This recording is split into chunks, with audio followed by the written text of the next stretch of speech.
திரு ஓ பன்னீர்செல்வம் அவர்கள் எப்படி வளர்ந்துள்ளார்கள் என்பதை உங்களுக்கு சுட்டிக்காட்ட விரும்புகிறேன். திரு ஓ பன்னீர்செல்வம் அவர்கள் 1977ஆம் ஆண்டில் கழக உறுப்பினராக இணைந்தார். 1980இல் பெரியகுளம் நகர 18வது வார்டு கழக மேலமைப்பு பிரதிநிதியாக இருந்தார். எண்ணி பாருங்கள், இன்றைக்கு என்ன நிலைமையில் இருக்கிறார்.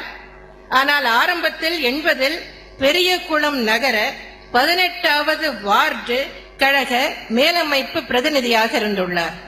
பின்னர் 84இல் பெரியகுளம் நகர 18வது வார்டு கழக செயலாளர், 84இல் பெரியகுளம் நகர எம்ஜிஆர் இளைஞரணி துணை செயலாளர், 1993இல் பெரியகுளம் நகர கழக செயலாளர், 96இல் பெரியகுளம் நகரமன்ற தலைவர்,